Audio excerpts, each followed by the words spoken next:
no era fácil igual venir. Y bueno, presentar aquí a nuestros invitados,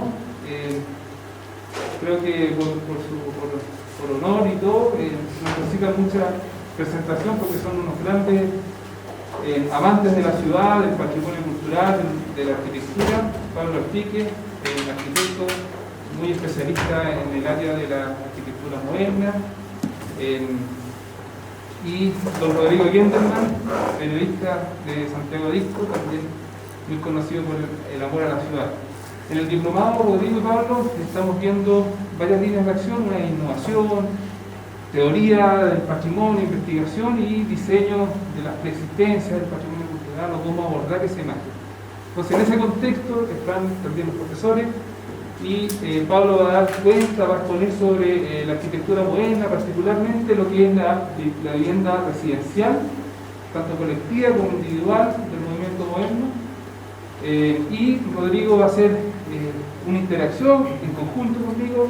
Vamos a ir interrumpiendo a Pablo, con respeto a Pablo, vamos a ir interrumpiendo para conocer la sabiduría y la exposición que tú tienes. Sin más, partamos, por favor. Muchas gracias. Hola, ¿qué tal? Buenas tardes. La idea es que esta clase va a ser, ya que habla de patrimonio y la arquitectura moderna, igual me escuchan bien todas, ¿sí, no es cierto? Sí. La idea es que esta clase, como es de patrimonio moderno, lo vamos a presentar modernamente con una proyectora de diapositivas y con diapositivas originales y con todo lo que implica ruido y pasando una y todo.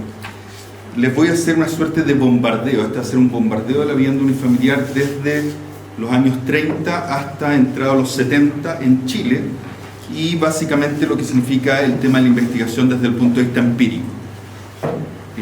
Gran parte, no, todo mi desarrollo investigativo ha sido conociendo a los arquitectos originales, a los dueños originales, y una vez que los conozco y me cuentan la historia, yo recién entro a la parte teórica, que son los libros, y en algunos casos algunos determinados libros desde el punto de vista internacional.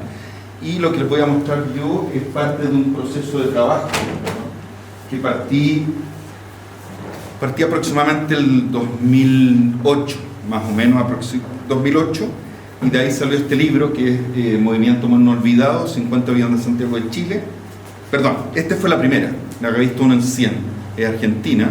Me tocó conocerlos por una bienal, y les planteé de que ellos habían soslayado el capítulo chileno y que había una casa que le hacía el peso a la casa de Amancio Williams, Lina Ubardi, Le Corbusier, La Plata con la casa Cruchet, y se las mostré y ellos consideraron que efectivamente merecía un número especial, y en este número especial, además de 1 en 100, todavía estaban vivos don Fernando Castillo Velasco y don Héctor Valdés Phillips, así que ambos escribieron junto con don Fernando Pérez Oyarzún. Entonces pasaba a ser un número especial porque 2 de los 4 protagonistas estaban vivos para contar lo que había significado la Casa Santa. Y lo último que hicimos en la AOA, Asociación de Oficinas de Arquitectos, que me invitó la Fran Pulido, fue la historia completa del Cerro San Luis, que fue esto. Estos son casi 21, 22 años de estudio, y aquí se estudian 11 casos, más el de la residencia de embajador norteamericano en ese tiempo, Paul Simmons, que no nos dejó poner fotos, pero por lo menos entramos a la casa y la conocimos. Entonces, estos son algunos de los documentos que uno puede tener acceso.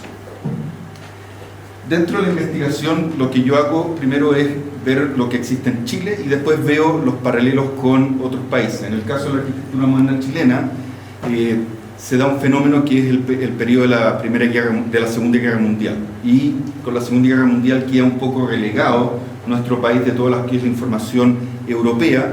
De Europa arrancan varios arquitectos claves que se van fundamentalmente a Estados Unidos, algunos parten en Rusia y después terminan en Estados Unidos, y otros terminan en Chile, pero fundamentalmente Mies van der Rohe, que termina en el Illinois Institute of Technology en Chicago, Walter Gropius en Harvard, y ellos, Marcel Breuer, que también termina en Yale, haciendo muchas cosas en Yale junto con Walter Gropius en Harvard, en Boston. Y empecé a hacer como una especie de estudio y empecé a hacer viajes temáticos por algunos arquitectos dentro de Estados Unidos, y lo primero que hice fue ir al origen, John Entenza, con los Case Study Houses. ¿Por qué los Case Study Houses? Porque John Entenza había planteado la revista Arts and Architecture desde lo que era la posguerra, post Segunda Guerra Mundial, cuando todos volvían, y John Entenza había sacado 2 3 ediciones especiales dedicadas a Emilio Duarte y dedicadas a Horacio Acevedo. Entonces pescaba 2 arquitectos chilenos y los ponía en esta suerte de escenario mundial sobre lo que están haciendo. En el caso de Emilio Duarte, que en ese tiempo estaba trabajando de la mano con Leo Ming-pei, hacen los proyectos que están haciendo en Harvard, pero en el caso de Horacio Acevedo, Arts and Architecture toca por primera vez el capítulo de Chile, con el tema de la vivienda unifamiliar. Así que yo partí estudiando los case study houses uno por uno. Me fui a estudiar a Los Ángeles y partí con unos catálogos que son direcciones donde uno puede llegar en tiempo en que todavía no están abiertos todos estos edificios desde el punto de vista público, y la Casa Lovell de Neutra va a ser clave. Neutra viniéndose de Europa, acogido primero por Frank Lloyd Wright y después en su estudio propio con su gran amigo que fue Schindler. Esta foto es difícil de sacar, si la quieren sacar, ayer era venenosa, pero vale la pena. Duele un poco en la noche, pero vale la pena. Una de las primeras casas ustedes tienen el listado, hay una por una, con el mandante, el arquitecto, la fecha y la ubicación por si las quieren ir a ver. Algunas de ellas ya, el 60% de lo que les muestro hoy día ya no existe en general, lo han demolido. Pero esta va a ser una casa clave, que también nosotros la ponemos en el libro de los Premios Nacionales. No lo traje, pero es como el último libro que habla de lo que están haciendo los arquitectos en Chile. Y es la casa que queda un par de cuadras más abajo en Pedro Aldía con esquina Man, de don Héctor Mardones Restat, Premio Nacional de Arquitectura. Aún existe la casa, está bastante modificada, casi irreconocible, pero es una de las casas que en los años 30 plantea 3 aspectos para separarse de lo que era la arquitectura buque, que es esta arquitectura con curvas, claraboya y todo eso. Primero, por primera vez se ocupa la terraza jardín realmente, porque existía la tecnología y los techos son caminables, son recorribles y son parte de los estadios. Y segundo, el tema del paralelepípedo. Muchas veces se pensó de que podía tener algún grado de influencia con el Raumplan de Adolf Loos, Raumplan en el sentido de los distintos niveles y que el interior se reflejaba exteriormente a través de la fachada con las ventanas. No fue el caso.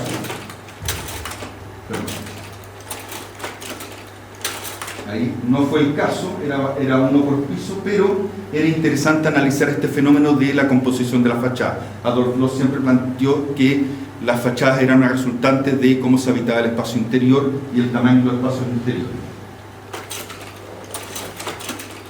Entonces aquí uno puede ver las terrazas y cómo nos acogieron. Bueno, yo lo que hago es tocar la puerta derechamente, pongo una sonrisa y digo soy el gallo más simpático y bueno, junto con Rodrigo acá, y entramos a varias casas y la gente nos trata bastante bien en general, cuando cachan que hay un espíritu de buena onda y todo. Y es así como nos saca esta foto y empieza a estudiar, porque hay siempre, Andrés Telles en su tesis de la Universidad Católica sobre la primera armonía de las casas de los años 30 y 40 plantea el tema del código estilístico, que es que uno ve una imagen pero realmente no sabe cómo es por dentro, y en este caso es importante entender que la terraza realmente era un elemento tecnológico para que no se lloviera la casa, y junto con el sistema de calefacción. Muchas veces el patrimonio moderno en arquitectura se considera solamente el espacio y la estructura, pero está todo el tema de las entrañas. Y aquí para mí era importante ver las primeras estufas empotradas con los sistemas internos que van por los muros. Entonces, también para mí esto es patrimonio, porque habla de la tecnología que se empezaba a ocupar en las casas. Este va a ser interesante, lo paso rápido: el Instituto de Biología de Montemar, o la Estación de Biología Marina Montemar de Enrique Jeffrey. Aquí ya está destruida la parte de la ampliación terrible que le hicieron, que UNESCO nos sancionaba como país. Pero Gebhardt hace la casa en Sucre Sucre con Miguel Claro. Y esta casa es clave, año 41. ¿Por qué es clave? Porque hay una imagen muy fuerte a Le Corbusier con la Ville Savoye de 1929.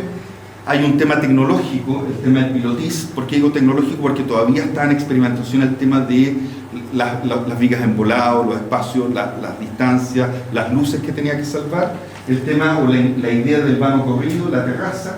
Pero es la primera casa que aplica una rampa, el paseo arquitectónico, desde el antejardín a la terraza de la casa, sin apoyo, está embolado. Por lo tanto, tecnológicamente, aun cuando, ahora era súper difícil subir la rampa, hay que reconocer que era bien inclinada, pero cuando uno analiza y estudia el fenómeno y dice, este es el gran cálculo para un país sísmico, que era una sola pieza sin apoyo, uno lograba, ¿se fijan? La del fondo.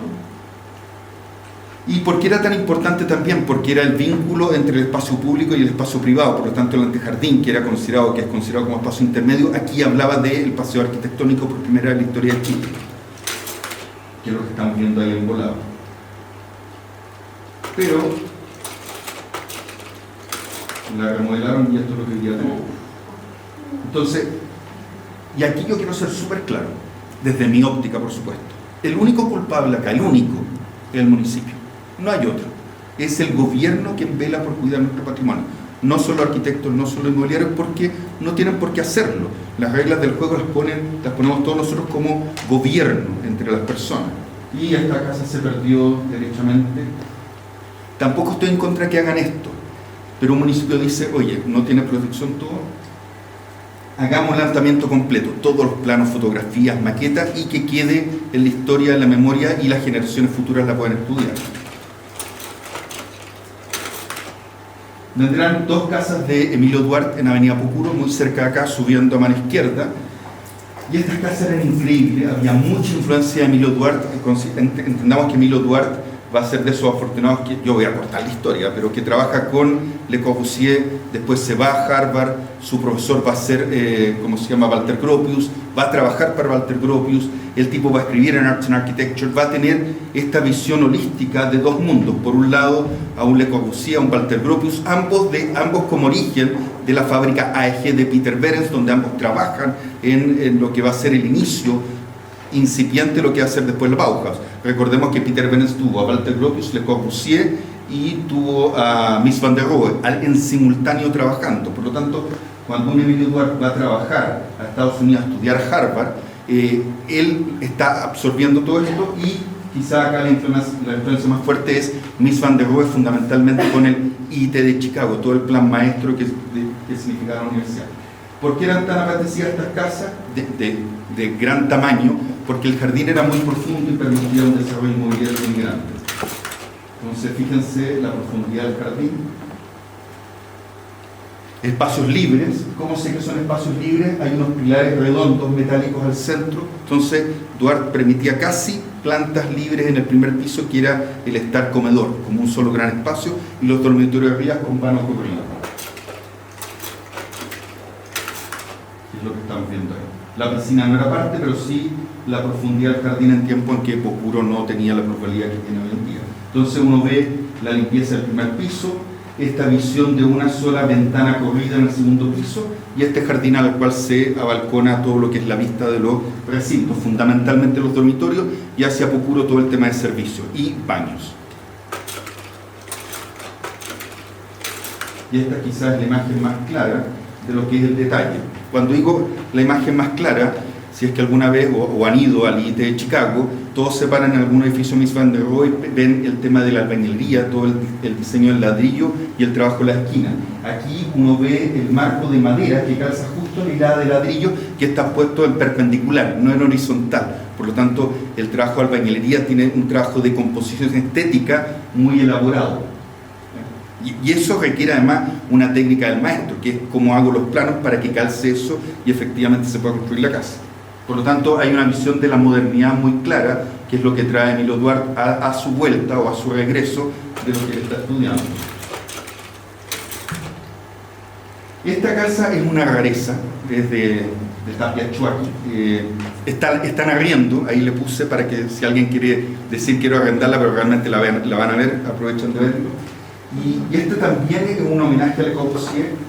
Es un homenaje sin tener la tecnología todavía. Le Corbusier, cuando hace la Ville Savoie en 1929, la planta libre era tecnológicamente posible porque con los pilares salvaba la planta, no necesitaba muros de estructura. Aquí va a haber muros estructurales, se puede ver la fachada, pero a uno le dicen, mira, yo tengo esta imagen, el código estilístico, que es el vano corrido, tengo los pilares, y hay una suerte de eclecticismo, mezcla varios estilos en simultáneo, porque es una transición entre la primera modernidad, la curva, la claraboya, el concepto de buque, y la segunda, que es este paralelepípedo, esta visión de los 5 principios de Le Corbusier. Sin embargo, por el costado de la calle, me atrevería a decir que estamos frente a una de las escaleras más bellas, casi renacentista, casi como Miguel Ángel desde el punto de vista de la composición, que es la que estamos viendo acá. Una sola pieza estructural. Por lo tanto, hay un tema tecnológico, pero hay un tema ecléctico en esta búsqueda que están haciendo los Tapia Chuaki, que son dos hermanos arquitectos. Y la composición que yo encuentro alucinante, que es desde lo que estamos viendo ahí. Entonces, son estas búsquedas. Habrá escaleras más bellas, pero la escalera va a perder el romanticismo de lo que uno podría ver en la antigua Europa. Pablo, esta casa está conectada con otra casa también. También la casa Nahum que queda detrás. Exactamente, Sí. los mismos arquitectos. Los mismos arquitectos. Y te acuerdas que descubrimos que el estadio Sirio también, El su estadio edificio Sirio, principal, efectivamente. está hecho por Por los mismos Tapia Chuaki. Sí. Con unas terrazas maravillosas, el techo completo es terraza jardín. Dentro de los viajes que yo hice, me centré yo iba por tema, no por país. Entonces, todos los case study houses, todo MIS, todo lo que Corbusier, en algunos casos Louis Kahn, todo lo que era Neutra, todo lo que era Schindler, y bueno, uno no puede esquivar a los Ames, y el concepto que los Ames junto con Jan Tensey, Arts and Architecture, planteaban esta secuencia de casas que hoy día todas son patrimonio nacional de los Estados Unidos, que es el paralelepípedo, el concepto de caja habitable.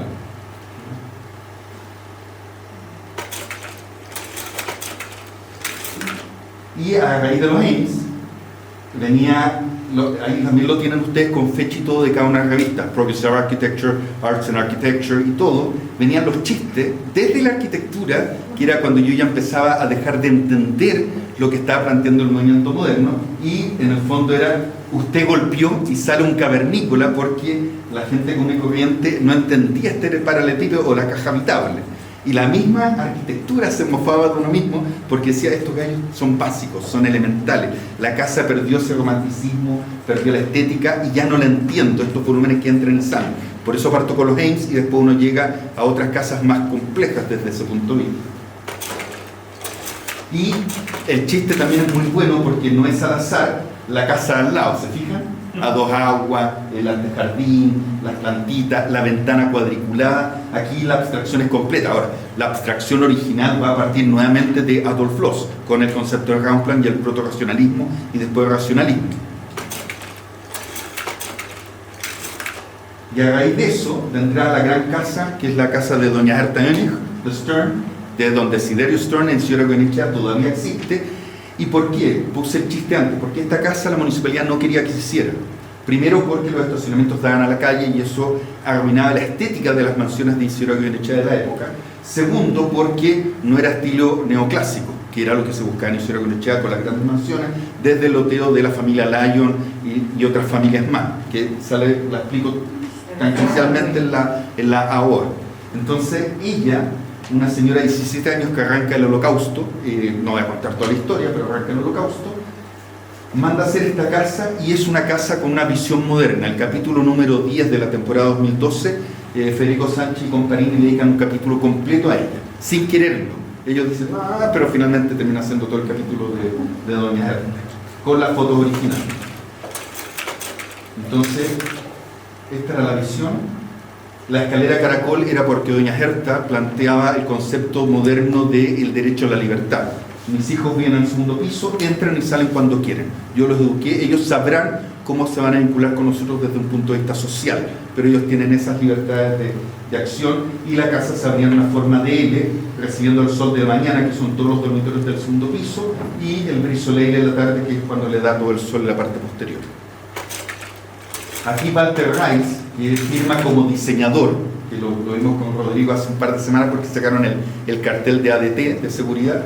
Walter Reis firma como diseñador porque nunca se titula en Chile. Walter Reis venía arrancando la Segunda Guerra Mundial. Sachakovo, que es un arquitecto muy poco conocido, tiene un par de edificios de casas fundamentalmente en Algarrobo y algunas en Bellavista, firma los planos. Y Walter Reis fue uno de los arquitectos que trabajó mucho con Jaime Vendersky. Hizo muchos proyectos junto a él. Entonces, Walter Reis acá diseña el 100%. Cuando digo el 100, es el 100. Desde la alfombra hasta el botiquín. Todos los muebles, todo. Y los cuadros interiores son de Otto... el artista... se me olvida, pero ahí lo vamos a ver. Creo que no sé si lo puse. Entonces, es una casa de 1948 y hasta el día de hoy está intacta. Aun cuando está a la venta, ya se compró y todo, nunca se cambió un mueble ni una alfombra diseñada por Walter Reis, que era un eximio mueblista que venía a la formación de Viena. De los arquitectos desde la Bauhaus, un poquitito antes, eran más holísticos, diseñaban todo el proyecto arquitectónico que se lo entendía, y uno de los que forjó eso nuevamente fue Peter Benz con la fábrica EG. Recordemos que cuando Benz funda EG, le dice al sistema eléctrico, a la fábrica que vendía electricidad: si yo hago artefactos que gasten electricidad, tú ganas más plata. Vende el artefacto y la gente consume más. Se inventa el ventilador, la tetera eléctrica, o sea, una serie de cuestiones, y ahí lo está mirando Gropius, lo está mirando Mies, lo está mirando Le Corbusier, y justamente esto es lo que decanta en estos arquitectos que tienen esta versión. Miren el color. Y el concepto de la caja. El licorero, no tiene otro nombre, ¿cómo se llama? El que va a un costado, como un repostero. Es una caja que vuela, todo diseñado por Reis, la silla. Había toda esa visión de lo que era el concepto de la modernidad. ¿Por qué tenía que volar? Porque era fácil de limpiar por debajo. ¿Por qué tenía que volar? Porque queda a la altura de las manos para no agacharse y tener todo a una cierta distancia ergonométrica. Doña Gerta, este es el licorero. Doña Gerta, para que se den una idea, es la que arma el cine El Golf, que después lo demuestra donde está Ritz Carlton. Era la doña Lomitz, y ella con su hijo Pablo Stern, creo, no era Pablo, se me olvida el nombre de Stern, hacen Valle Nevado. Él es su proyecto título en la Universidad de Chile, y después él se va a estudiar a Europa, vuelve y con las empresas europeas, unas francesas, hacen Valle Escondido. Ese era el nivel de mujer a la que estamos viendo. No usaba calculadora, ella lo hacía todo a mano. Dentro del otro viaje vendrá, estas fotos están sacadas justo una semana después que muere Philip Johnson, entonces fue tierra de nadie, y uno podía entrar a la casa de vidrio que queda en New Canaan, un poquitito al norte de New Haven, donde está la Universidad de Yale.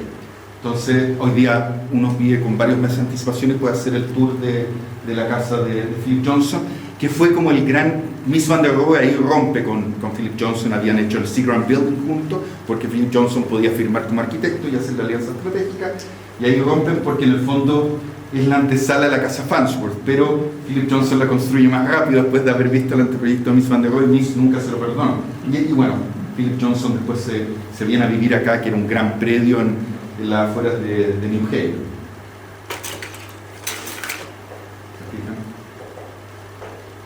Un prisma perfecto. Acá no hay recintualidad, salvo el núcleo central, que es el baño. Nada más que creo que lo puse acá, que se da, nada más. Es la única intimidad que hay. Frente a lo que después será la casa Farnsworth, con toda la tragedia que significó para la doctora Farnsworth que Missy hiciera esta casa, porque ella se enamora de Missy y quería el paquete completo, quería la casa y a Missy solamente quería hacer la casa. Por eso el tipo alcoholiza a la pobre mujer, la destruye, y ella lo termina demandando y arrancando de Estados Unidos. Nunca le perdona, porque acá uno no puede freír ni un huevo frito, o sea, no hay cómo ventilar la cuestión. Es muy fuerte esta casa, pero es alucinante desde el punto de vista experimental. ¿Habrá casas en Chile así? Un par. Sí. Vendrá esta casa también en Pucuro, de Ismael Echeverría, ya no existe, frente al San Ignacio del Bosque. Y la belleza de esta casa, que plantea el movimiento bueno, eran los espacios intermedios de las fronteras. Traté de sacar una en la esquina, o sea, mirándola en perspectiva, porque los muros, que eran espejos de agua, entonces los niñitos del barrio venían a bañarse y a jugar con el agua, y eran los límites o las fronteras que establecía la casa desde el punto de vista desde lo público a lo más privado. Entonces, el concepto del paralelepípedo, este pequeño balcón en unos dormitorios, que es un dormitorio secundario, el dormitorio principal mira al jardín, el concepto de armar la esquina, el concepto de integrar con el antejardín como un regalo urbano, ese tipo de cosas que hoy día ya no se están usando, desde un punto de vista de una involución. Antes la ciudadanía entendía los límites, y hoy día ya los límites no son tales. Y esta es una foto cuando todavía no había dron. Yo hoy día soy fanático del dron, pero cuando no había dron, al vértigo no voy a sacar la foto. Uno logra, esto es antes de la demolición, lamentablemente, pero uno entiende como los jardines. Y el programa, las casas siempre se fueron sofisticando. En el caso chileno, desde el año 48, con la casa Doña Arte Oenig, empieza el walk-in closet, empieza la sala de piano, que es cuando la clase media empieza a tener acceso a elementos más complejos desde el punto de vista educativo y quieren que sus hijos lo tengan. Lo que ellos no tuvieron, los hijos sí, entonces sala de música, salas de lectura, salas de clase en algunos casos. Y otro gran arquitecto, José Boresky, acá estamos en Algarrobo, por si quieren seguir la secuencia. Boresky, la familia Simonetti fue una gran coleccionista de arquitectura, desde el punto de vista que la familia en su extensión le pedía proyectos a distintos arquitectos y algunos eran más valorados que otros. Para la playa, José Boresky; para la ciudad, Bresciani de Castillo, y así se iban transando con ellos. Entonces eran de esas familias que con casas que no son caras, son casas de clase media, experimentaban nuevas formas de espacialidad y nuevas formas de habitar. En el caso de Boresky, aquí en la calle principal de Algarrobo, la belleza nuevamente es este paralelepípedo que levantan un poco para la vista al mar en aquel momento, que es el que estamos viendo ahí, y el acceso urbano, esta escalera que recorre primero el antejardín, no una escalera directa, a una antesala, que es el espacio intermedio, que es donde se juntaban con los amigos. Entonces aquí uno ve el vínculo urbanístico. La terraza no queda atrás, es pública, es integradora, es de conversación, pero está delimitada por la marquesina superior. Y ahí es cuando uno entiende que la arquitectura moderna tenía una relación social muy fuerte. ¿Se fijan? Aun cuando no es una rampa, la escalera sí plantea el paseo. Yo voy a recorrer mirando. Antes de salir de la avenida principal de Algarrobo, voy a entrar con estos límites de jardinera, que nuevamente están volando y que permiten estos límites muy sutiles, pero que son claros desde el punto de vista social. Esta es la casa de ¿cómo se llama? Jorge Costabal Echenique, sin N con N. Jorge Costabal Echenique, que le hace a su hermano Costabal, que es uno de los fundadores de la ADECO, que queda en calle O'Brien. Todavía existe la casa, yo diría que está bastante impecable, han hecho un par de modificaciones, pero han salvado el espíritu. Y esta casa es expuesta en el MoMA de Nueva York, el Museo de Arte Moderno. En 1905 se descubre esta casa, se publica en 1955 para la exposición del MoMA de Latin American Architecture, y con el libro finalmente que se publica. Por lo tanto, sentamos un precedente de que Chile nuevamente entrara en el escenario mundial con esta arquitectura muy discreta. Estas son casas que para la época eran económicas, no eran proyectos caros. Pero la gracia es entender el territorio. ¿En qué sentido? Tengo un muro a media altura, con una visión muy Mies van der Rohe de estos muros que no tocaban ni el piso ni el cielo, que era lo que él llamaba los espacios fluidos. Los jardines interiores, entonces la casa va soslayando y va articulando jardines. ¿Por qué tenía que hacerlo? Primero, por la vista que iba a tener a la cordillera y al Manquehue, y segundo, el tema de sustentabilidad. O sea, yo tenía que generar ventilación cruzada, y a través de los corredores uno iba ventilando en estos jardines, que también lo va a hacer Jaime Sanfuentes Irarrázaval.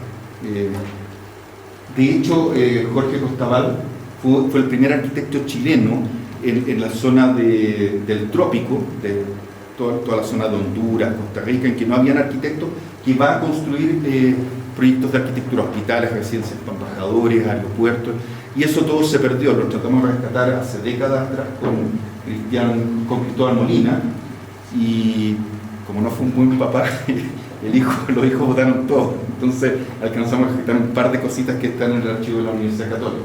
Lo demás se pudrió, lo votaron, fue una lástima.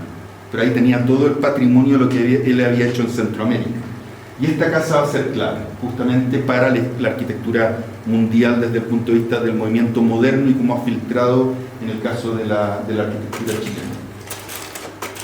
Las fotos fueron sacadas cuando todavía vivía la señora. Entonces hay un tema de desnivel, un solo piso, las vistas que tenían que ser al Manquehue, a la cordillera y algunos puntos estratégicos, la ventilación cruzada y los patios que articulaban el paisaje con que se iba a incorporar la arquitectura en la zona habitacional. ¿Se fijan? El muro es clave. ¿Por qué digo es clave? Porque aquí uno puede sacar algunos elementos del pabellón de Barcelona, Mies van der Rohe de 1929, puede sacar el tema de que aun cuando ese muro es un límite y no toca el techo, el espacio uno lo entiende como unificado, una serie de cosas. Y el corredor de acceso que vincula el espacio interior con el espacio exterior, que son los patios, y que plantea Mies van der Rohe el patio, 50 y 50 en su momento. Una casa en Ñuñoa de don Abraham Chapira Raquel Eskenazi, para la familia Gendelman. Así nos conocimos con Rodrigo, y yo llamé por teléfono para saber si era familiar directo, no lo era. Y esta visión nuevamente de lo que es la bienvenida. Esta casa, la familia Gendelman quería dar una muy buena bienvenida a sus invitados, entonces olvidémonos de la reja, por favor, porque la reja viene posterior, pero este hall de acceso en que yo te recibo y los desniveles donde yo te invito a sentarte a conversar, y después otro desnivel donde yo te invito a cenar, que son los procesos sociales en que yo te doy la bienvenida en distintas etapas desde el punto de vista de qué tan cercanos son. Y eso se va a retratar muy claramente aquí, el hall de acceso.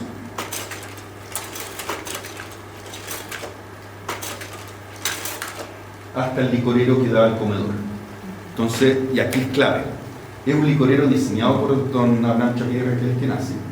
Doña Raquel Eskenazi fue la primera mujer inmobiliaria en la historia de Chile. Ella hacía la gestión, compraba el terreno, demolía las casas, construía y hacía la postventa. Don Abraham solamente hacía los planos. Entonces era de esta mujer que logró entender, y además era el apretón de mano. En esos tiempos existían contratos, pero el apretón de esta mujer que decía: yo te voy a cumplir y tú vas a ganar dinero conmigo, y compraba estas casas. Y el licorero está estratégicamente puesto en la cabecera de la mesa, entonces el dueño de casa te invitaba a ver qué trago querías tomar. Entonces, y además el licorero es un límite entre el estar y el comedor, por lo tanto vincula visualmente también. Estas son fotos del Cerro San Luis, que lo estudié durante varias décadas. ¿Por qué décadas? Porque primero tiene mucha vegetación, así que uno no puede ver todas las casas. Segundo, es muy difícil entrar a las casas y son procesos largos en que la gente toma confianza y ya te permite entrar, que la municipalidad encuentre los planos. Entonces, cuando no existía dron, uno lo que hacía es pedir avioneta prestada o subía a determinado edificio en altura y podía sacar para entender más o menos esta gran urbanización privada, y que en la AOA le llamamos el laboratorio de la arquitectura moderna. Tenía una muy fuerte pendiente, no había jardín, y era gente joven que compraba por la Vista Santiago, con una pésima ubicación porque era vista sur, por lo tanto tenía poco sol, no le llegaba mucha sombra, pero donde el arquitecto no podía hacer la casa típica porque el terreno no lo daba y el cliente tampoco. Con las distintas vistas que hay. Acá estoy en el W. Y dentro, otra de Boreski, que está al lado, en Algarrobo, ¿se fijan?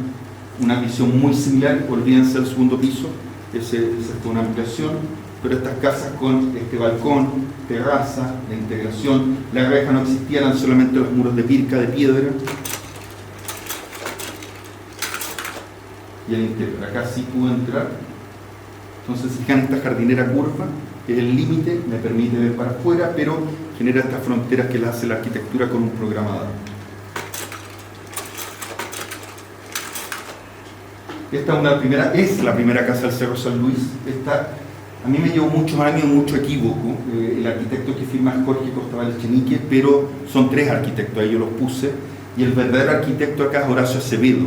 Horacio Acevedo Davenport se va al mismo tiempo que Emilio Duarte a trabajar en Estados Unidos, pero era de bajo perfil, pero trabaja para Neutra, trabaja para Schindler, trabaja para Pierre Koenig, trabaja para William Beckett, trabaja para todos los case study houses, ve todo el crecimiento de los case study houses, y de hecho lo publica en Arts and Architecture porque pasa a ser amigo de todos ellos, vuelve a Chile y hace esta casa, pero hay una pelea entre el otro arquitecto y será Jorge Costabal quien firme los planos. Pero buceando los archivos originales salían los croquis, era como los anteproyectos dibujados en papel de Horacio Acevedo, y en la OA lo que hago es reivindicar a los tres arquitectos, pero a don Horacio Acevedo, que era este gran genio que llega a Chile y se pierde y finalmente se va sin ningún reconocimiento, que es la casa de Rojas, que quedan una de las curvas frente a las casas de Mario Pérez de Arce, don Mario Pérez de Arce. Entonces, acá hay mucha influencia de los case study houses, cómo estaciona el auto debajo, el paralelepípedo, la vista hacia Santiago, cómo se cierra la luz de la mañana muy fuertemente y cómo toma la curva. Y con esta escalera, nuevamente, que es un elemento que flota solamente en este espacio central. Esta va a ser una de las casas claves también, la casa Orlando Mingo, ya está completamente formada en escuela militar, al lado del Unimark, ¿sí? Casi frente al Unimark, y con influencias nuevamente, bueno, acá hay una influencia fuerte del neoplasticismo, estamos hablando de Piet Mondrian, más Piet Mondrian que Theo van Doesburg, básicamente por los colores básicos, pero nuevamente el concepto de la planta libre, un solo vano, el primer piso que es como el plano noble donde uno entra, y la sala principal, que es el estar que estamos viendo acá con el tema artístico. El tema Francisco Ota y otros artistas eran muy dados en el mundo de la arquitectura a entregar parte de su arte en las zonas que eran inamovibles de la casa y fundamentalmente la chimenea, en los tiempos que obviamente se podía ocupar chimenea. Esta casa del señor Jiménez, que queda en Nueva Costanera, que ya no existe, es el arquitecto que le encarga a otro arquitecto por falta de tiempo de entregar la casa, y nuevamente el desfase de los volúmenes. Casa esquina, no había antes, o sea, no había reja, había un límite con el antejardín fundamentalmente, y al igual que Walter Rice, en la esquina estaba la cochera, que era donde entraba por auto. Entonces, nuevamente uno entiende, y cuando uno estudia la arquitectura norteamericana, las tres revistas básicas, o sea, Progressive Architecture, Architectural Record y Architectural Design de Monica Pigeon. Monica Pigeon era realmente Mónica Lehmann, que era una chilena que no le permiten estudiar arquitectura, se va a Inglaterra y pasa a ser la editora de arquitectura más importante del planeta en Architectural Design en Londres, en su incapacidad de haber estudiado arquitectura, y es la que escribe fundamentalmente de todas estas casas a nivel internacional. Esta es como una perspectiva, para que vean como la integración urbanística del proyecto arquitectónico.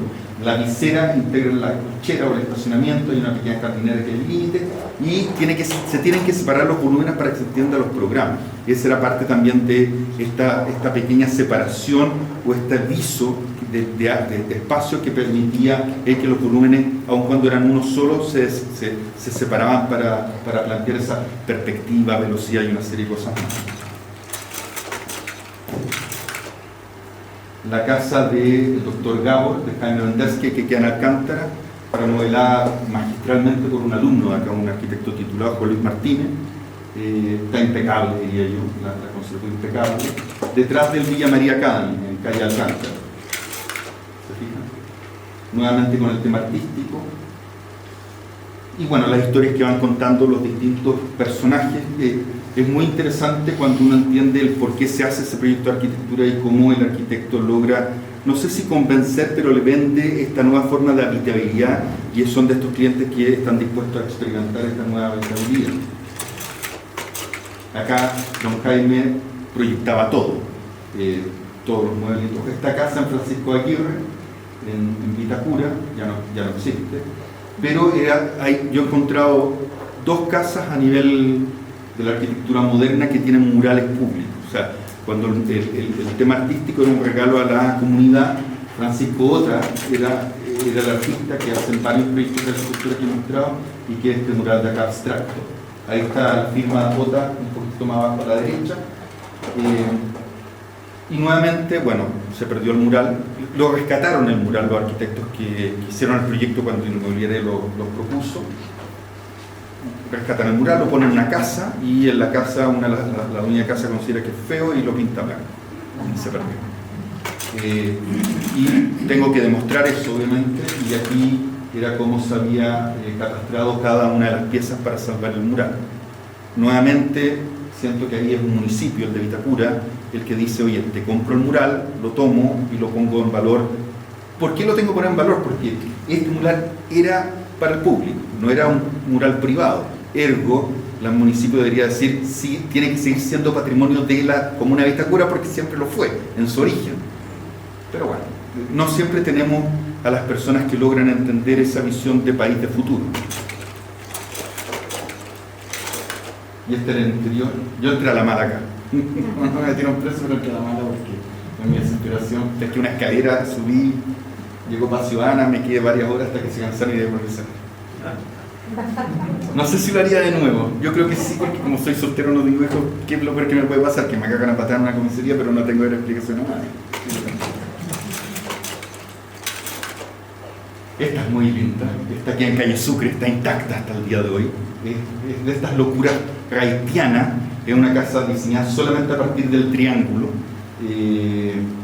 Nuevamente los límites, olvídense de las rejas y todo, está diseñada con distintas jardineras de distintas alturas. Y la locura es que como era todo triangular por dentro, todo el mobiliario era triangular también.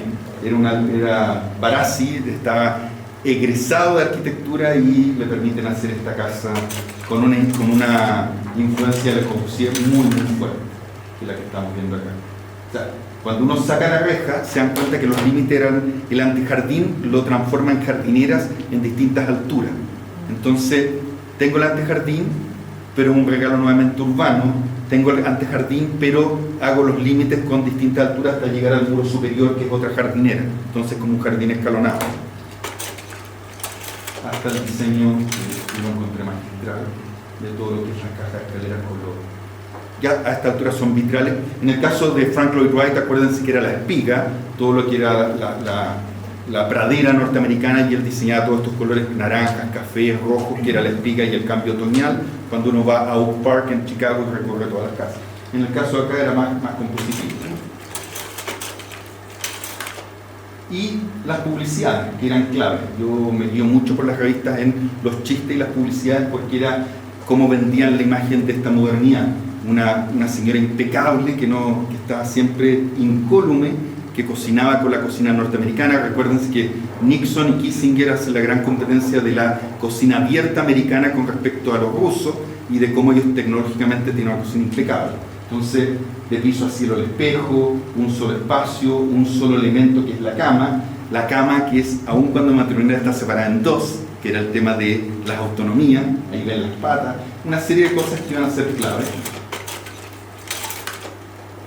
Nuevamente esta señora inmaculada que está esperando al esposo, recordemos que son los años 50, 60, hoy día ha cambiado todo, pero lo está esperando con una cena increíble, una tecnología increíble, una cocina americana increíble, pero el mobiliario también es increíble. Estamos viendo a Maison de Roe, estamos viendo la caja habitable, no existe el dintel, no existe, es de piso a cielo todo lo que es la transparencia y estas cortinas impecables, y que también se va a ocupar mucho en lo que se llamaba el Superfold, que eran estos biombos que yo podía abrir los espacios entre el living y comedor, o en algunos casos, como la Chanibaldi que estudió Oro, entre el dormitorio principal y el estar comedor, y que nuevamente a uno le vendían esta capacidad del espacio flexible.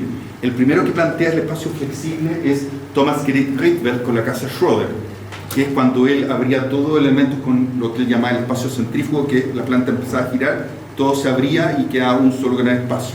Modern Fold pasa a ser esta gran apuesta norteamericana y que llega muy fuertemente a Chile, y que lo vimos en una casa que Rodrigo publica, en José Pedro Alessandri frente al Pedabosque. Y nuevamente el chiste de la cocina americana, donde ella le dice, o él le dice, sí, seguro, querida,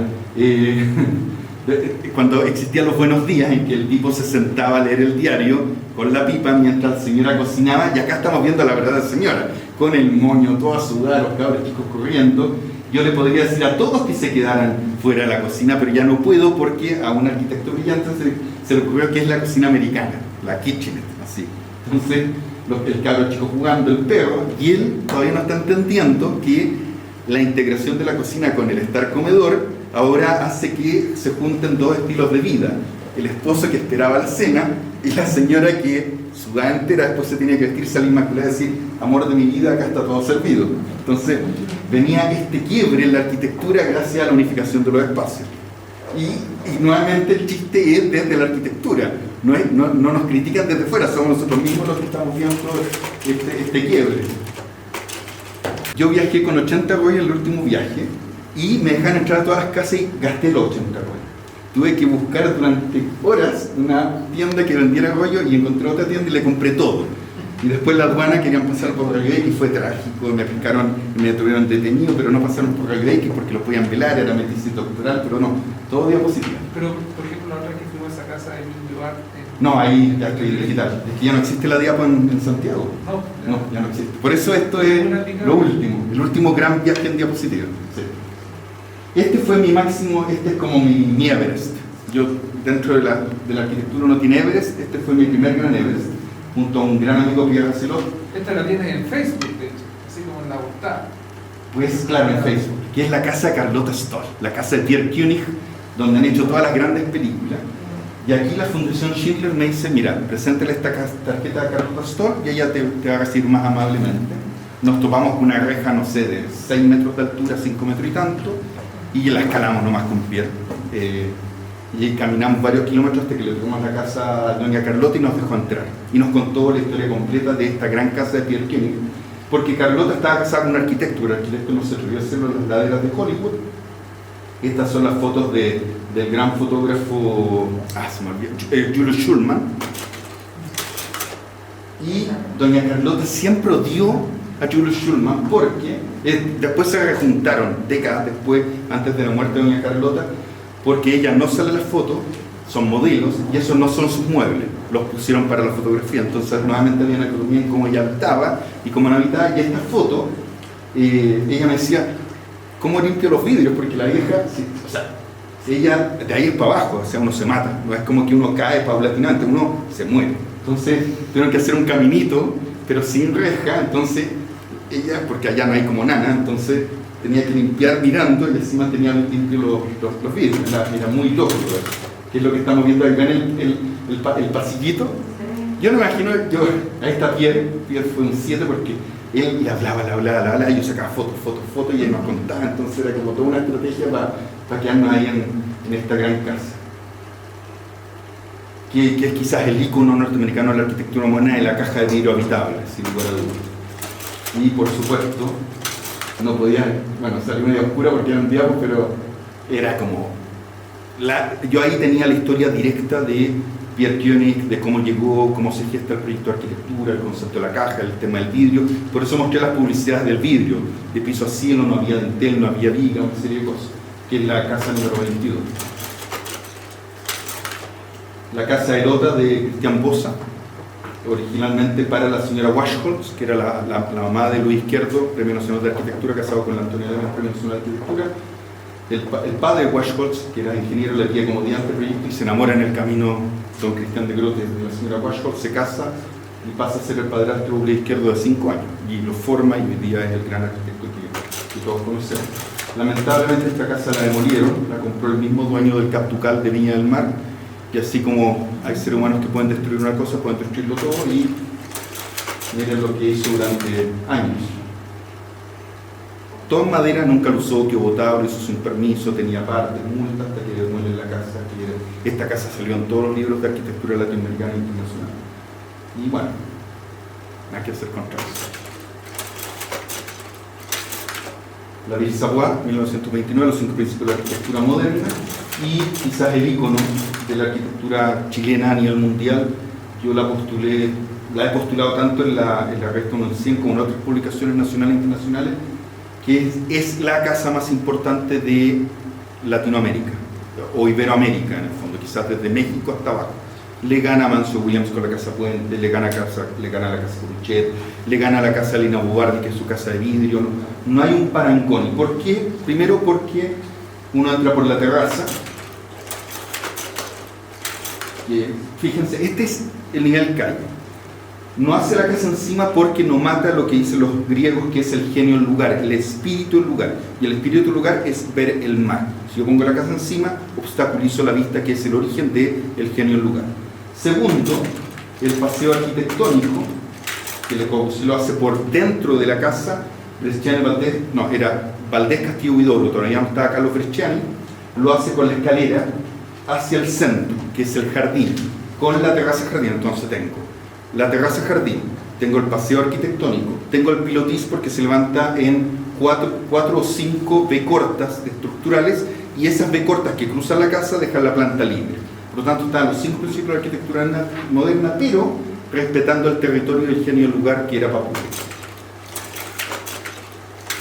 Aquí, ¿se fijan? Vano corrido, la ventana sigue completa de lado a lado porque la fachada es libre, otro de los principios de Le Corbusier, y los 5 pilares en P corto. Planta libre absolutamente. Y para que fuera planta libre, hasta los muebles los dice. ¿Por qué pongo esta foto? Las familias Santos son decenas. O sea, es increíble la cantidad de santos que hay. Desde los nietos, bisnietos, o sea, impresionante. Y no hay ni una baranda. Entonces yo les preguntaba, ¿y se ha caído alguien? No, nunca se ha caído. Ni un niño. Y estamos hablando no de 5, de 10, de 15. Estamos hablando de 25 cabros chicos de los últimos 70 años. Ni uno se ha caído. Por lo tanto, no son tan tontos. Ergo, el puente, porque uno se cae acá y de verdad uno se quiebra varias partes del cuerpo. Y ahí yo saqué esta foto para demostrar de que la buena arquitectura no tiene que estar con tanta protección porque no somos tan tontos y los cabros chicos aprenderán. Si uno se cae, aprenderá a no caer, si los otros aprenderán también. Y el Modern Folk que yo les hablé, este biombo, dormitorio principal, comedor, living. Y todas las sillas eran Singal, la fábrica Singal de Mario Garretón, que estaban expuestas en el Museo de Arte Moderno de Río de Janeiro. ¿Y por qué es importante? Porque como la familia nunca le ha hecho nada a la casa, a medida que se rompían los muebles, la nana se los regalaba a la nana. Y la nana, ¿escuchaste? Y uno te dice, no, todos los muebles son míos los que me regalan, porque son muebles de colección que están en el museo, y todos esos puntitos amarillos en las sillas, esas fichitas, son el número de serie de los muebles, estaban seriados. Y la familia no cachaba que tenían cosas que en otros lados tienen los museos de arte moderno. Y la familia con un 7, miren, el closet flota. Tiene que flotar el closet porque es planta libre. Es un objeto dentro de... Y además, desde el punto de vista de limpieza, entonces hay un tema higiénico dentro de la concepción. Mario Garretón había inventado esta viga invertida, triangular, para soportar y llegar a un filo en el borde de la mesa, estructural. Y todo lo demás era en estructura metálica.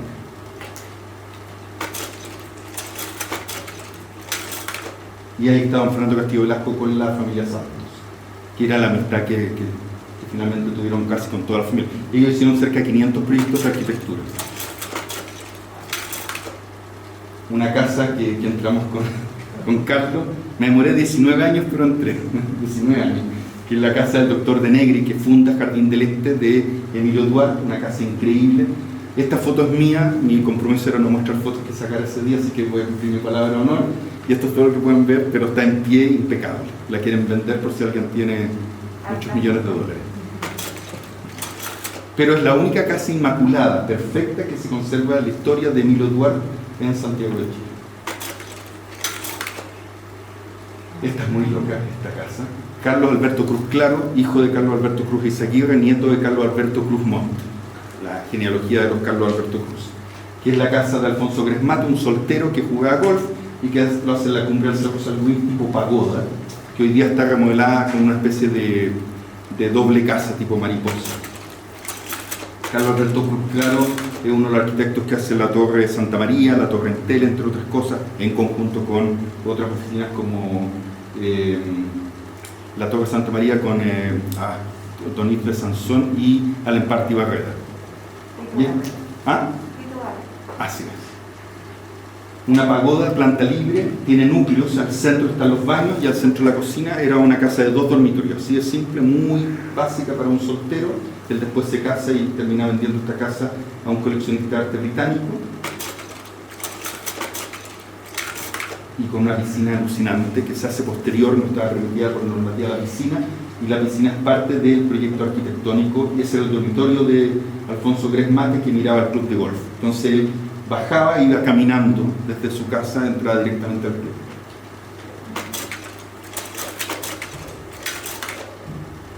Don Jaime Sanfuentes Irarrázaval, quizás el gran arquitecto. Si uno analiza toda su vida, él muere a los 46 años, podría haber llegado a ser mucho más grande que Emilio Duarte, sin lugar a duda, con todo lo que él hizo. Y él plantea la casa patria. En todo el Jardín del Este hace cerca de 26 casas. Él ladrillo chonchón y es el primero que inventa o logre reinterpretar la normativa, y los closets lo hace volando para que no tengan metros cuadrados construidos a la hora de ingresar el expediente municipal, y si se fijan a mano izquierda los muros vuelan, ladrillo chonchón, casa súper económica, una casa hoy día de esta costaría 60, 70, 80 millones de pesos, así de simple, muy bien ubicada y una puesta en jardín de eléctrico, que es lo que estamos viendo ahí, que era muy similar a la casa de O'Brien de Jorge Costabal Echenique. Y quizás una perspectiva muy hermosa que es esta, que es donde están los closets. Entonces el closet no toca el piso, no es área construible, y no toca la losa porque entra la luz por ahí. Entonces uno abría el closet y tenía toda la luz. Y el ladrillo chonchón puesto en horizontal, que es lo más económico del mundo.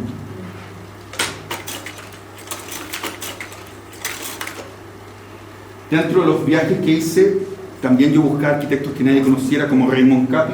Esta es su casa, todavía tiene el auto de la época.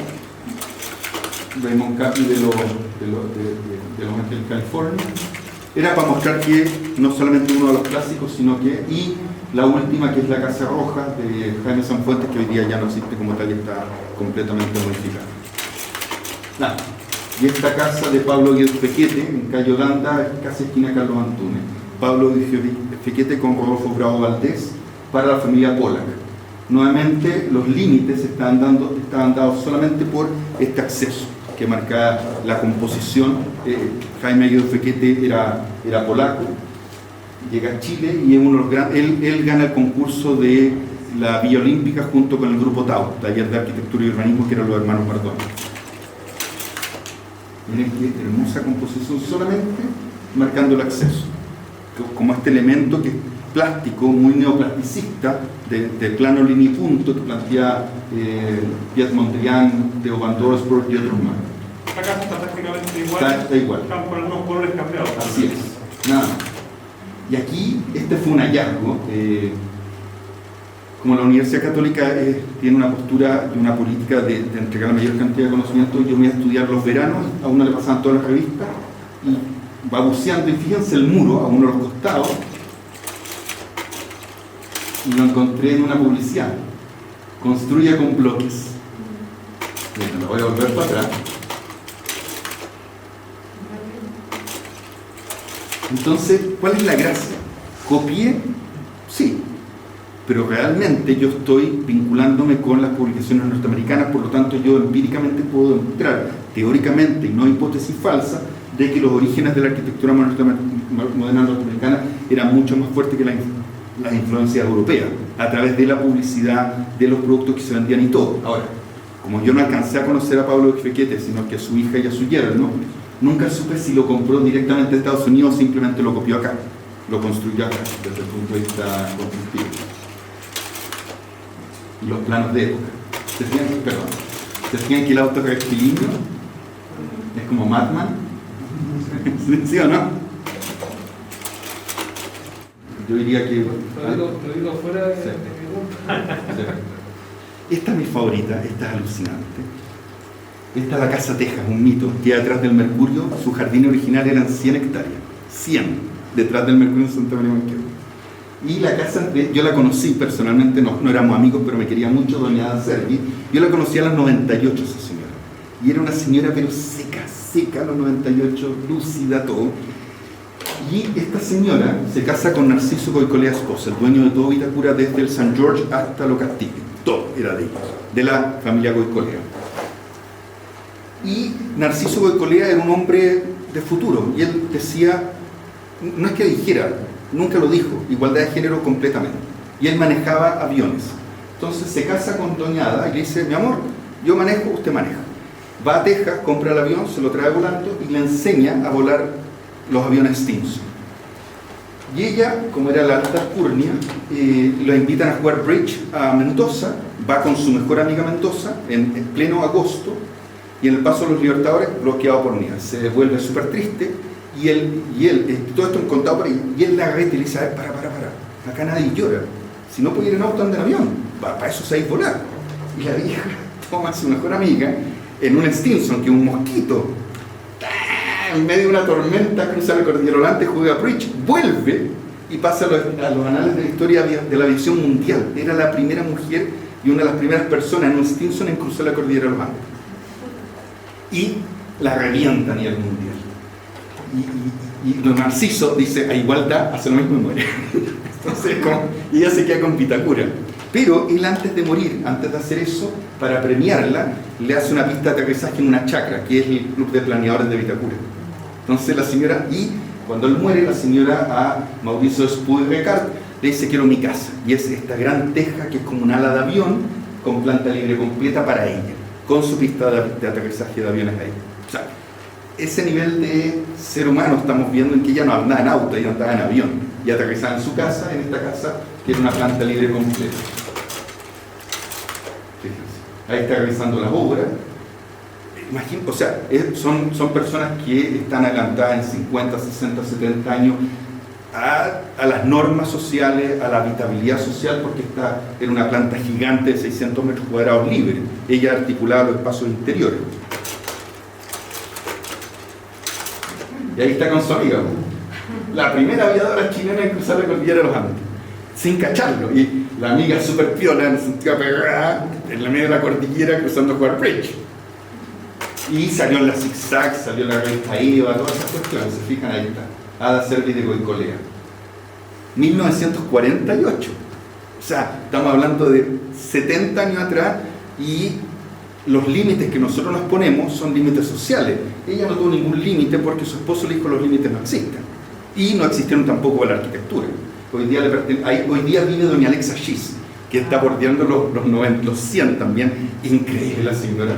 Subimos junto al techo y decía, esta señora se cae, no sé qué hacer, porque tenía todo un tema solar, y los Schiss la mantienen impecable la casa. La casa de Mario Cordón y Sartori en el Cerro San Luis, que era la casa Estrella. La casa Falabella, al lado del Cine Los Castillos, de Carlos Alberto Cruz Claro, con los patios interiores. Y la piscina, fíjense la piscina para descansar. Uno se sentaba en la agüita y sociabilizaba. Y después está la otra piscina. O sea, la forma de usar la piscina que no era simplemente una caja de agua. Acá estamos en Antofagasta.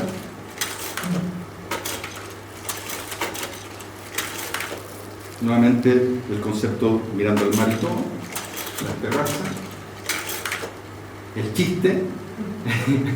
Es muy loco, ¿eh? Y pensar que ellos están tratando de sobresalir, que era la casa loca curva, frente a la casa tradicional. Nuevamente desde la arquitectura, y un gran amigo con Rodrigo, hemos estado ahí, hizo el lanzamiento del libro, Juan Galleguillos Orrego, su casa la calcula, la construye y vive ahí. Y ahí hicimos el lanzamiento del libro. Miren qué loco, ese es su dormitorio principal. Vamos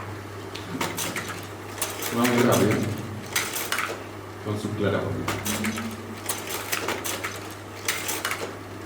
Iquique, el tema de la sustentabilidad, el tema bioclimático que se llama antiguamente, miren la casa al lado, esa era la terraza simplemente para socializar y que la radiación solar no chocara tanto con el primer piso y las celosías que protegían. ¿Se fijan? Ya no están así, están todas modificadas con techo de agua. Esta es muy bonita, es en honor a un gran arquitecto, Horacio Borgheresi, la casa de la viuda de don Anacleto Angelini, que nos dejó entrar antes de que falleciera don Horacio Borgheresi. Este es Horacio Borgheresi, bueno, la casa, y este es Horacio Borgheresi, él ya estaba ciego. Juan Luis Martínez y yo lo llevamos, y él quería sentir el espacio antes de morir. Y la FINIC para mí sacó uno de los dos libros más increíbles de los últimos 15 o 20 años, que es ese Horacio Borgheresi y el de Cristóbal Molina, que habla sobre Alberto Pimón. Ese libro es una joya. Y fueron décadas nuevamente aquí, y con Juan Luis, digamos, distintos proyectos, o sea, él tenía esta obsesión de donar. Y esta es la última.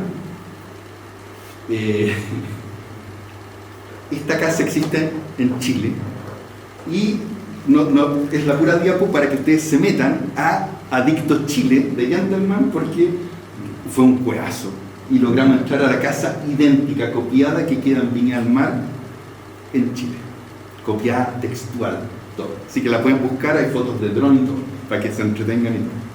Eso. tal vez, igual abrir así sería que hacer una pregunta, pero me quedó esa curiosidad como, tal vez, he tratado de interpretar algunos pensamientos. La documentación de la arquitectura, del patrimonio, ¿cómo surge esta inquietud, tal vez de los dos, Rodrigo, está como para los dos, de documentar la ciudad? Como, ¿qué valor le ven en eso, en la documentación de algo? El patrimonio, la arquitectura, la ciudad, los domingos. Que aquí es como la diapositiva, el soporte, o sea, por ejemplo, yo me fijaba en los micros amarillos, en la marca de los autos, uno podía como incluso situarse en eso que no hay drones. No sé, quería que comentaran sobre eso. A mí me llama la atención cómo se documenta eso en la ciudad. Yo lo documento, por ejemplo, este es el último que me permitió la OA, que es la historia del Cerro San Luis completa. Y aquí está gran parte de lo que han visto con planos originales y todo. Y o sea, no es la incapacidad en que uno no puede salvar todo. Si uno lo deja registrado, en 100, 200 años más, alguien va a saber cómo eran esos proyectos de arquitectura, porque no tienen ningún tipo de protección. Desde mi perspectiva, digamos, quizás que es un complemento a lo que dice Pablo en términos de él trabajar hace décadas en un archivo personal que le permite, a través de un orden, poder inmediatamente saber qué buscar, dónde buscar. Que hemos tenido la suerte de estar en su archivo, realmente es un lugar bien impresionante y al que ha invertido mucha plata, mucho tiempo y mucha pasión. Pero en el caso de lo que hago yo a través de Santiago Adicto, a mí lo que más me interesa de la documentación, en el fondo, es como, primero, darle contexto a las cosas. Es decir, que tú puedas, a través, sobre todo con estas herramientas que te permiten las redes sociales e Instagram, los hashtags, por ejemplo. O sea, cuando mostramos una casa de algún arquitecto de arquitectura moderna, que tú a través de ese hashtag inmediatamente puedas pincharlo y recorrer todo lo que se ha subido, porque además Instagram te permite seguir los hashtags. Entonces, si tú pones hashtag Emilio Duarte, cada vez que alguien publique algo de Emilio Duarte en cualquier parte del mundo, tú lo vas a poder ver, te va a aparecer, digamos, en tu timeline.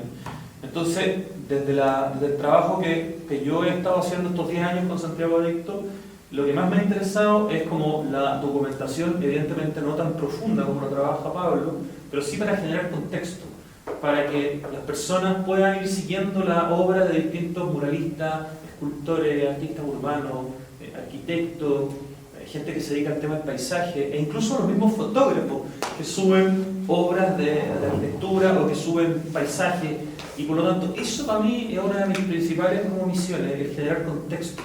Porque cuando no hay contexto es muy difícil apreciar, y cuando uno no aprecia es difícil entender y por lo tanto querer y cuidar y todo ese círculo virtuoso. Entonces, para mí la mirada como del tema de la documentación o del archivo a nivel más transversal y en un medio más masivo en términos de que este Instagram lo ve, no sé, muchas personas, no es pretender algo tan en profundidad, pero sí que te permita hilar. Y eso es lo que va, desde mi perspectiva, generando interés, cada vez más profundidad, y que tú puedas ir metiéndote. Así partí yo de manera análoga, luchando hoy día hacerlo de manera digital para que sea también mucho más fácil. No sé si alguien quiere hacer una pregunta, Julio. Sí, gracias Pablo por la presentación, está muy buena y sobre todo con este formato No quise PowerPoint que hace tiempo no veía. Memorable. Hola Rodrigo, ¿qué tal? No, nada, colgando un poco de lo que había dicho Carlos antes, de la falta de protección de muchos de los casos que mostraste. ¿Cómo creen que ustedes con el contexto, con la documentación que haces a veces en bicicleta, contaste la otra vez, o caminando como lo hace Rodrigo, están contribuyendo también a la posible quizás protección, o porque se genera tal interés, tanto hashtag sobre ciertas casas, sobre proyectos, se genera un interés y quizás una posible causa para proteger ciertos proyectos? ¿Han tenido experiencia de que se empiece a lograr quizás algo de eso a través de esta documentación, los textos? Nosotros logramos algo fuerte entre los tres, en distinta manera, cuando sonamos las alertas de la Piscina Olímpica Arica. La Piscina Olímpica Arica la iban a demoler. Me llaman del Colegio de Arquitectos Arica porque yo la tenía documentada de hace no sé cuántos años, y empezamos a hacer conversatorios con el alcalde, con todos los consejeros. Fueron cinco reuniones de horas, alcaldes, concejales, la SECPLA, y la estructura pensante es: tengo los recursos, los tengo que gastar, si no me van a retar, esta es mi pega, realmente. Y empieza una serie de excusas porque es inmediatista el pensamiento que nosotros tenemos. Nos han ido formando a lo largo de muchas décadas con haz tu pega, y empezamos a generar ruido. Entró Rodrigo, hicimos la columna La Tercera, después hicimos un programa de radio, y el alcalde saltó, pero saltó con un tema político, y después Carlos fue para allá, pero nosotros no tenemos la conciencia de la protección del patrimonio, y no la vamos a tener. Para que la tengamos tienen que venir nuestros nietos. Como país. Como país no la tenemos, no. UNESCO ha lanzado 4 alertas mundiales, 4. La última con sanciones por el Molde Castro. Chile no importó nada. O sea, que nos digan que como país, como ciudadanos, cuidamos el patrimonio, eso es una falacia. No va a pasar. Y no va a pasar porque ya nos fuimos educados así. Yo no le puedo pedir a alguien de cierta edad que cambie si su estructura ya es eso. Y porque además viene el tema de hay cosas más importantes que gastar el dinero. Y esa excusa, que yo no la considero válida, porque si no nos tendríamos a esta altura no sé cuántos 10.000 o 12.000 millones de dólares en Transantiago, nadie me viene a decir que no hay plata. Lo que no hay es una postura país con el patrimonio. Y eso no, en mi experiencia, salvo el alcalde de Arica, que fue una presión brutal que hizo Carlos, que me contaron, debería hacer un aplauso, porque él se paró y dijo, hagan los cambios que quieran, pero van a tener problemas. Esto se cuida.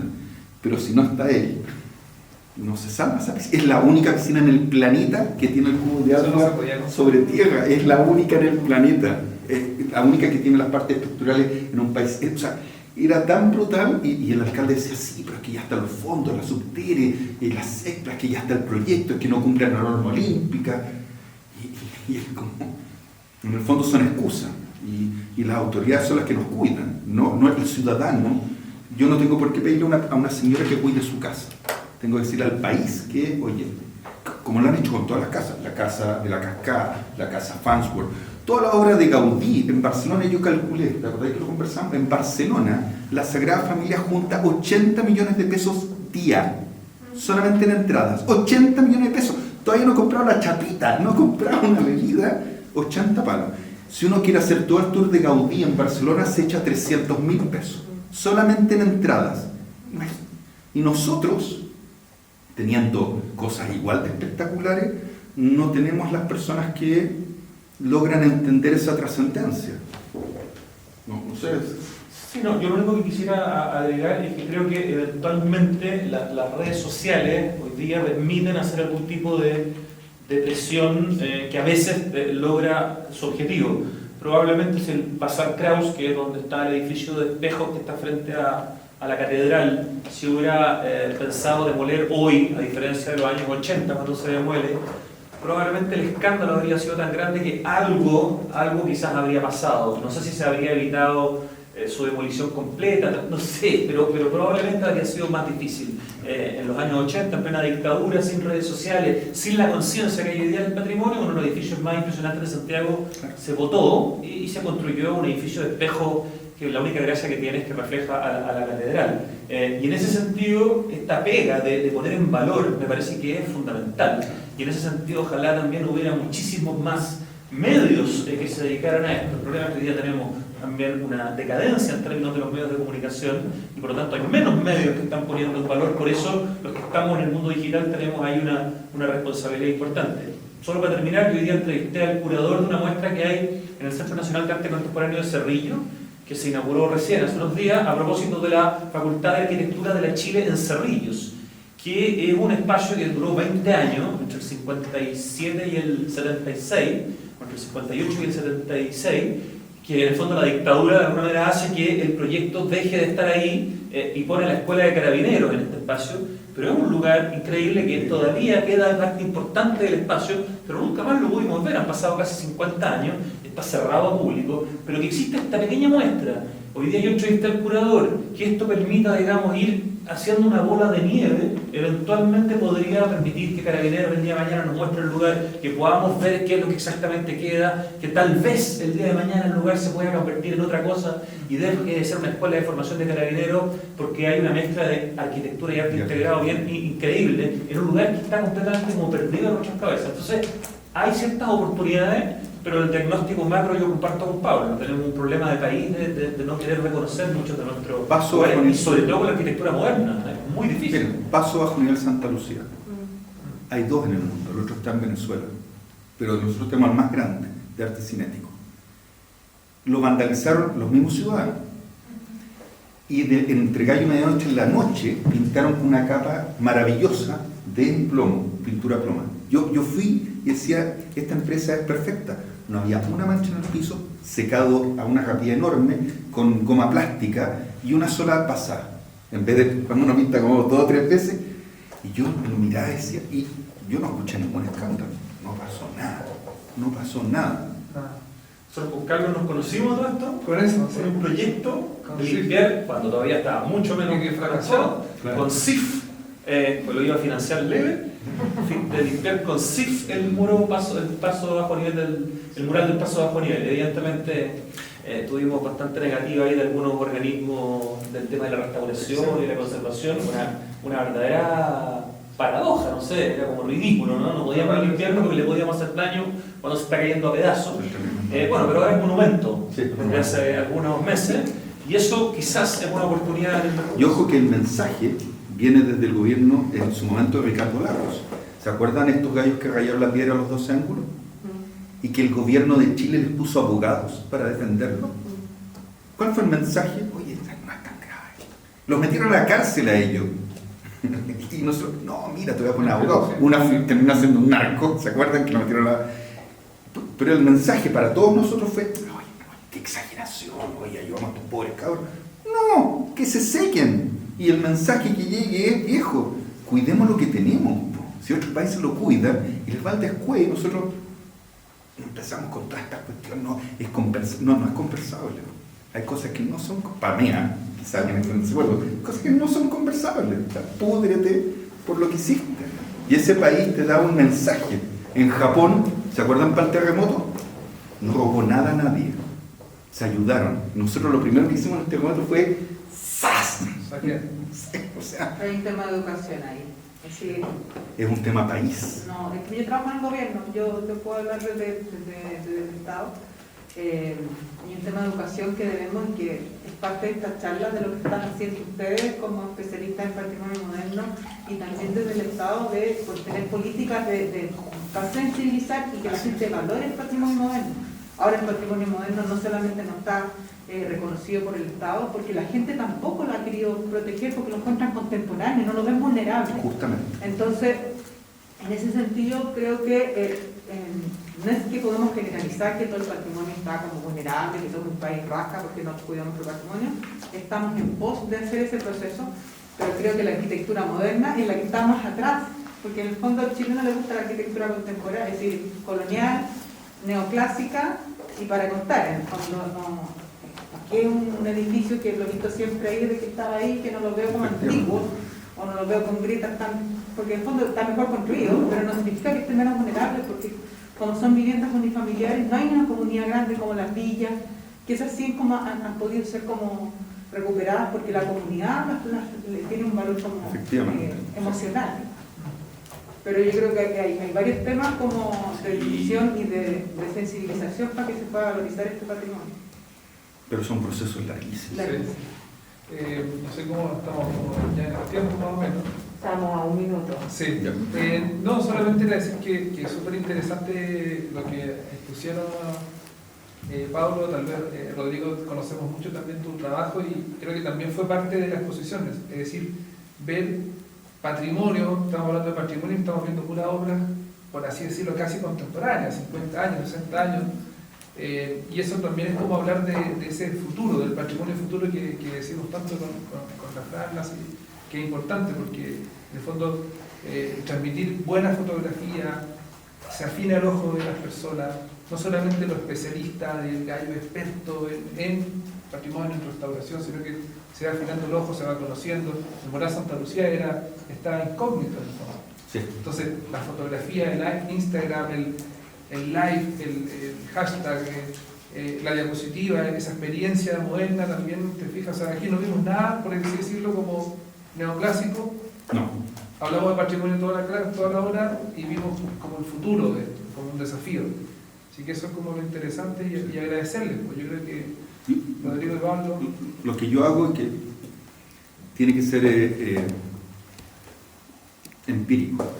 Para que uno realmente valore el patrimonio, tiene que ir a conocer a las personas. Por eso yo me he demorado tantos años. Yo no voy al libro, voy, bueno, con Rodrigo lo hemos hecho mucho, vamos y conocemos a las familias directamente, así, y cuéntenos su historia, escribimos todo. Es la única manera que uno valore esa experiencia. Son larguísimos los procesos, pero es la única manera.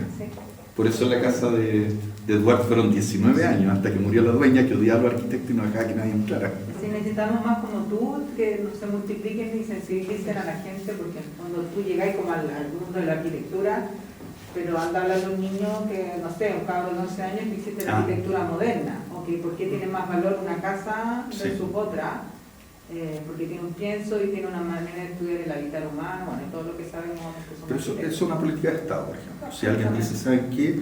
Desde el kinder yo voy a tener estos invitados, quizás no cambiar la malla académica, pero charla, y el cabrón chico llevarlo. Porque me pasa que esos espacios no son como fácilmente reconocibles ni habitables, porque no es como que, aparte del San Ignacio y algunos que otros colegios, ¿quién ha tenido la posibilidad de habitar esos espacios? No somos muy pocos. Alguna escuela, o fuiste a un museo, el viaje, pero así la clase media. Sí, no pero es por como tan ejemplo, accesible. yo podría llevar a todos los colegios de Chile a ver un proyecto, la Villa Portales.